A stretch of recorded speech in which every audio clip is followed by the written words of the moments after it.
Դե ինչ շարունակում ենք առաջին ալիքի ուղիղ եթերում առավոտ լսոյի եթերը։ Իրականում, ինչպես գիտեք, սիրելի հեռուստադիտողներ, մենք երբեք առիթը բաց չենք թողնում խոսել կարևոր թեմաներից, մասնավորապես առողջապահական թեմաներից, եւ այսօր ունենք բացառիկ հնարավորություն տաղավարում արդեն ներկա մեր հյուրի հետ միասին խոսելու մի հերթական շատ կարևոր թեմայի մասին։ Առաջարկում ես ներկայացնեմ նախ թեման, հետո դու ներկայացնես արդեն։ Քանի որ դու շատ լավ արդեն տիրապետում ես, հասկանում ես, այո։ Այո, ես այսպես սիրում ես։ Հակիրճ եւ շատ սիրում եմ, ես հակիրճ կներկայացնեմ թեման։ Թեման մասնավորապես ոսկրերի համար եզակի հետազոտությունն է, որ անցկացվում է Հայաստանում վերջին տարիներին ռադիոիզոտոպների արտադրության կենտրոնը նշանավորվում է նորագույն մոտեցումների ներդրմամբ Հայաստանի միջուկային բժշկության ոլորտում, ապահովելով ուռուցքաբանական ախտորոշման եւ բուժման գործընթացների որակական նոր մակարդակ։ Ավելին չեմ ասի, որպեսզի մեր հարցերը ուղենք հյուրին։ Այո, եւ այսպես մեր հյուրն է բժիշկ ռադիոլոգ Հայաստանի Հանրապետության առողջապահության նախարարության ռադիոզոտոպների արտադրության կենտրոնի տնօրենի պաշտոնակատար Արմինե Բադեյանը։ Ողջույն, արեք ձեզ։ Բարի լույս։ Հետաքրքիր թեմա է եւ շատ կարեւոր թեմա է, ինչպես հասկացա, մինչ եթերը մենք զրուցում էինք սրա մասին, եւ ինչով է նատրիում ֆտորիդ պետսկանը տարբերվում ավանդական պետսկանից, այսպես ասենք։ Ուզում եմ նշել մի փոքր sense պատմական ակնարկով, որ նատրիում ֆտորիդը բավականին հին ռադիոֆարմ պրեպարատ է, այսինքն առաջիններից է, որը արտադրվել եւ հաստատվել է տարբեր միջազգային կառույցների կողմից որպես անվտանգ բուժառուների առողջության համար։ Սակայն մի որոշ ժամանակ այն կորցրել էր իր արդիականությունը կապված նրա հետ, որ շատ քիչ էին պետսկան սարքավորումները։ Այսինքն նյութը կար, բայց պետսկան սարքավորումները այնքան քիչ էին, որ այդ նյութը չէր կիրառվում։ Հիմա գնալով, քանի որ աշխարհում շատանում են սարքավորումները, կարծես նատրիումի ֆտորիդը նորից ձեռք է բերել շատ մեծ արդիականություն, որովհետև այն իրականում ոսկրերի մետաստազների ախտորոշման համար բացառիկ նյութ է։ Եթե այլ ավանդական պատկերավորման մեթոդներ, օրինակ կատեն, ցույց են տալիս ոսկրի կառուցվածքային փոփոխությունները, ապա նատրիումի ֆտորիդը կարողանում է այդ փոփոխությունները ցույց տալ դեռևս բջջային մակարդակի վրա, որոնք դեռ չեն հասցրել ձեռք բերել անատոմիական փոփոխություններ։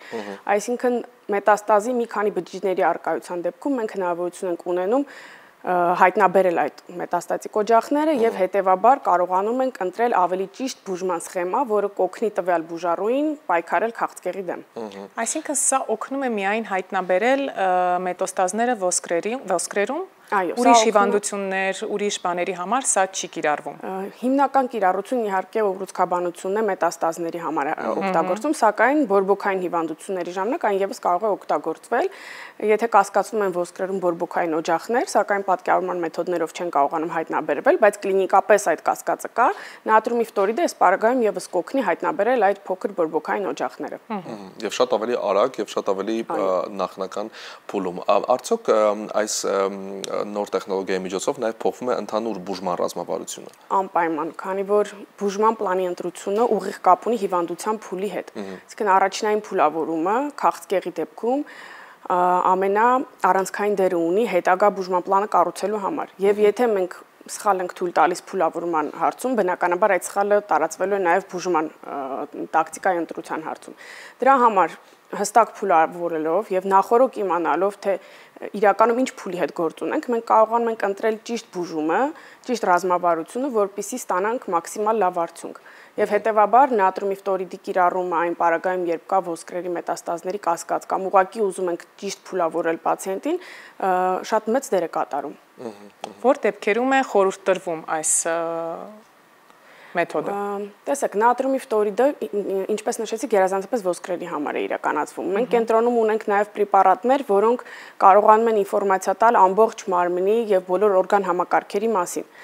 Դրանց մասին հաջորդիվ կնշեմ, բայց նատրիումի ֆտորիդը նրանց հանդեպ ունի մի առավելություն, եթե կարելի է այդպես ասել, նա շատ ավելի մատչելի է։ Այսինքն, եթե ունենք հարց, որ բուժառուն չի կարող անցնել այդ դժվարամատչելի թանկարժեք հետազոտությունները եւ կլինիցիստների առաջ դրված է հարց հերքել կամ հաստատել ոսկրերի մետաստազները, այսինքն մնացած օրգան համակարգերի հետ կասկած չունենք։ Այստեղ նատրիումի ֆտորիդը գալիս է օգնության եւ վստահությամբ լսած կլինեք ոսկրային սցինտիգրաֆիա հետազոտության մասին, որը շատ լայն կիրառություն ունի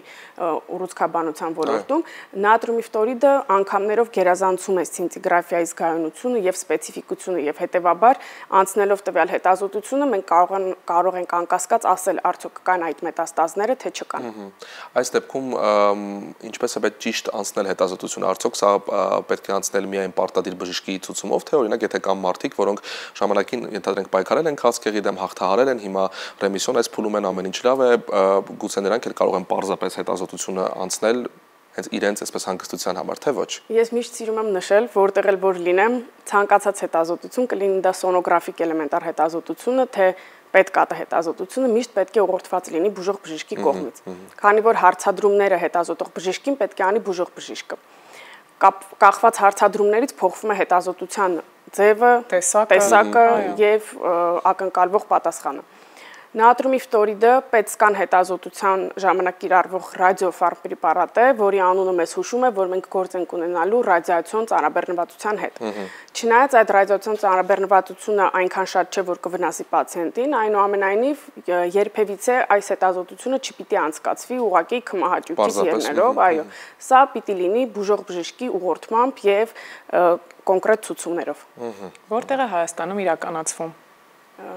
Իրականացվում է ռադիոիզոտոպների արտադրության կենտրոնում, որը առողջապահության նախարարության ենթակա բուժկենտրոն է։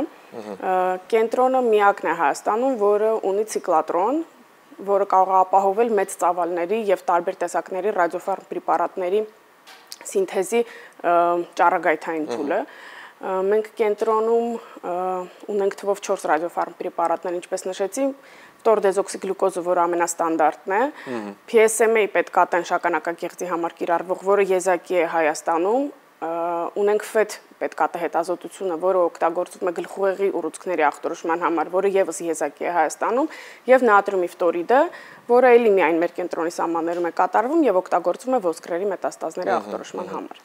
Մենք մինչ հարցազրույցը սկսելը զրուցում էինք այն մասին, որ ժամանակին իրականում այս ամենը հասանելի չէր Հայաստանում կամ գուցե ոչ ամբողջ սպեկտրով էր հասանելի Հայաստանում եւ հաճախ մարդիկ, այս դեպքում պացիենտները ստիպված էին արտերկիր մեկնել, շատ ավելի մեծ քանակով գումար ծախսել այս բուժումը անցնելու, հետազոտությունը անցնելու երկիր են նաև մեկնում այդ ամենը անցնելու համար։ Իհարկե նախ շատ ողջունելի է, որ հիմա վերջապես նաև այս ամենը մեծ ավելի լայն սպեկտրով հասանելի է Հայաստանում, բայց հետաքրքիր է նաև ձեր գնահատականը որպես մասնագետ, որովհետև վստահաբար միշտ կա այդ թերհավատ չէ մոտեցումը հիվանդների կողմից, որ այ գուցե եթե գնանք արտերկիր, այնտեղ ավելի լավ մասնագետներ են, ավելի լավ սարքավորումներ են, արդյոք շարունակում եք նկատել այդ տենդենսը, թե որևէ բան փոխվում է։ Չէ, տենդենսը ի բարօրություն մեզ գնալով նվազում է, որովհետև արդեն մեր իրազեկող արշավները, մեր պրեզենտացիաները մեր բուժառուներին եւ բժիշկներին բազմիցս ապացուցել են եւ մեր արդյունքները մեր կենտրոնի, որ կարիք չկա մեկնել արտերկիր, մանավանդ Վրաստան, քանի որ ուզում եմ նշել, որ Վրաստանում կիրառվում է միայն ֆտորդեզօքսիգլյուկոզ ռադիոֆարմ պրեպարատը, որը նույնիսկ տեղում չի սինթեզվում, այլ ներմուծվում է Թուրքիայից, ինչը ռադիոֆարմ պրեպարատների տեսակետից այդքան էլ ճիշտ որոշում չէ, որովհետեւ բոլոր ռադիոֆարմ պրեպարատները դրանք անկայուն իզոտոպներ են, որոնք ունեն կիսատրոհման ժամանակ։ Օրինակ ֆտորդեզօքսիգլյուկոզի կիսատրոհման ժամանակը 109 րոպե է, այսինքն 109 րոպեն մեկ ինքը կիսում է իր դոզան։ Հետևաբար, մինչև կհասնի դա Թուրքիայից Վրաստան եւ հետո էլ կհասնի բուժառուներին, դոզան ահագին կիսված է լինում արդեն եւ ստացված արդյունքները այդքան գոհացնող չեն լինում։ Մեր կենտրոնի սահմաններում մենք նման հարց չունենք։ Նույն շենքի սահմաններում սինթեզվում է ռադիոֆարմ պրեպարատը, վայրկյանների ընթացքում հասնում է բուժառուին եւ հետեւաբար մենք կարողանում ենք քիչ դոզա ներարկելով ստանալ այն սպասելի արդյունքը, որը մեզ պետք է։ Հետևաբար ընդհանրապես իմաստ չունի մեկնել Վրաստան, մանավանդ որ նրանք կարող են իրականացնել միայն ֆտորդեզօքսիգլյուկոզ ռադիոֆարմ պրեպարատով, իսկ նման պրեպարատով հետազոտություն Հայաստանում իրականացվում է։ Մնացած 3 պրեպարատները Վրաստանը հնարավորություն չունի անցկացնելու եւ ուզում եմ մանավանդ նշել FET-ը, որը գլխուղեղի ուռուցքների համար է, դա մեր վերջին ձեռքբերումներից է, դեկտեմբեր ամսին ենք անցած տարվա դա սինթեզել, որը ամբողջ աշխարհում, ոչ միայն Հայաստանում, Ռուսաստանում, այլ ամբողջ աշխարհում համարվում է ռադիոֆարմ պրեպարատների նորագույն սերնդի ամինաթթվային ռադիոֆարմ պրեպարատ, որը Հայաստանը հաջողությամբ կարողացել է սինթեզել եւ շատ կարճ ժամանակում ստացել ենք շատ լավ արդյունքներ։ Մեր բուժառուները արդեն վայելում են այդ արդյունքները եւ կարողանում են ճիշտ ժամանակին եւ ճիշտ ձևով ստանան իրենց բուժումները։ Իսկ որ դեպքերում են բուժառուներին խորհուրդ չի տրվում կամ օրինակ արգելվում անցնել այս հետազոտությունը։ Իրականում ռադիոֆարմ պրեպարատների օգտագործումը ունի միայն հարաբերական հակացություններ, նույնիսկ հղիներին եւ կերակրող մայրերին կախված սպասվող արդյունքից մենք կարող ենք կատարել այս հետազոտությունները, այսինքն երբ վերցնում ենք արդյունք եւ վնաս այդ օգուտ եւ վնաս հարաբերակցությունը միշտ օգուտը ավելի բարձր է լինում, հետեւաբար մենք նույնիսկ հղի կանանց որոշ դեպքերում կարող ենք իրականացնել այս հետազոտությունը, չնայած այդ ռադիացիոն ծանրաբեռնվածության, որը իրականում շատ ավելի քիչ է, քան օրինակ երրփուլ կոնտրաստային կատեի ժամանակ։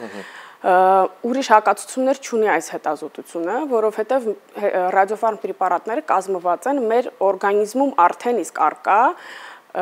այսպես ասեմ, նյութերի անալոգներն են, այսինքն ֆտոր դեզօքսիգլյուկոզ օրինակ սովորական շաքար է։ Մարդը շաքարից ալերգիա չունի, հետևաբար մեր նյութից չի կարող ունենալ ալերգիա։ PSM-ը դա պրոստատ սպეციფიկ մեմբրան անտիգենն է, որը մարդու օրգանիզմում առանց այդ էլ կա։ Իսկ մենք չենք օգտագործում նյութեր, որոնք մեր օրգանիզմի համար անծանոթ են, այո։ Մենք օգտագործում ենք արդեն իսկ մեր օրգանիզմի կողմից ծանոթ, ճանաչված նյութեր։ Ինչպիսին է ձեր գնահատմամբ այսօր ոլորտը առհասարակ եւ ինչպիսի զարգացումներ են սպասվում, որովհետեւ այս տեխնոլոգիաները ժամանակին պարզապես հասանելի չէին եւ շատ հիվանդություններ անհնար էր հետազոտել նախնական փուլում եւ բուժել դրանք։ Ինչպիսի զարգացումներ են հիմա սպասվում։ Այս հարցի ես ամենաշատն եմ սիրում միշտ, որովհետեւ առաջի կենտրոնը, որը հիմնադրվել է Հայաստանում, դա ռադիոիզոտոպների արտադրության կենտրոնն է, 2010 թվականին է հիմնադրումը եղել, բայց գործարկվել է 2020 թվականին։ Այ 2020 թվականից սկսած այս ոլորտը սկսել է ակտիվ զարգանալ եւ իր կիզակետին է հասել կարծես թե այս տարի, որովհետեւ կիզակետին չէ, զարգացման կիզակետին, որովհետեւ ունենք 4 ռադիոֆարմ պրեպարատ, որը տպավորիչ թիվ է ամբողջ աշխարհի համար, ունենք եւս 2 կենտրոններ Հայաստանում, որոնք իրականացնում են պետկատե հետազոտություն, այսինքն Հայաստանի սահմաններում ունենք 3 կենտրոն, որտեղ բուժառուները հնարավորություն ունեն անցնել այս հետազոտությունը։ Գնալով զարգանալու այս ոլորտը եւ իմ ակնկալիքներով 5 տարի հետո մենք ունենալու ենք միջուկային բժշկության շատ հագեցած կենտրոն Հայաստանի Հանրապետությունում, որը մրցունակ է լինելու, չեմ ուզում նշեմ Վրաստան, Թուրքիա, Ադրբեջան, այլ մրցունակ է լինելու Եվրոպայի լավագույն կենտրոնների եւ Միացյալ Նահանգների լավագույն կենտրոնների հետ, այդ բոլոր հիմքերը մենք ունենք այդպես ակնկալելու եւ մեծ հույս ունեմ, որ շուտով նաեւ մենք կարողանանք զարգացնել տերանոստիկայի ճյուղը Հայաստանում, ինչը ենթադրում է բուժումը, բացի այս դիագնոստիկ մեթոդից նաեւ բուժման մեթոդների ներդնումը։ Այս ոլորտը դեռ իր մասին շատ է խոսեցնելու եւ եկեք լիահույս լինենք, որ 5 տարուց հետո մենք կհանդիպենք եւ ես արդեն կկարողանամ ասել։ Ես հենց դա ուզում եի ասել, որովհետեւ ակնկալիքները հրաշալի են, այն ինչ դուք ներկայացրեցիք եւ ես համոզված եմ, որ հենց այդպես էլ լինելու է։ Ձեզ մաղթում ենք հաջողություն, շնորհակալություն, որ առավոտը սկսեցիք մեզ հետ։ Ես եմ շնորհակալ։ Մենք կարծես թե առավոտը այսպես կարևոր գիտական ձեռքբերումներով սկսեցինք, այդպես էլ շարունակում ենք։ Բանի մացանք չէ, բժշկության մեջ լավ երաժշտություն, հաղորդման առաջին հատվածը ավարտել է եւ վերադառնալ։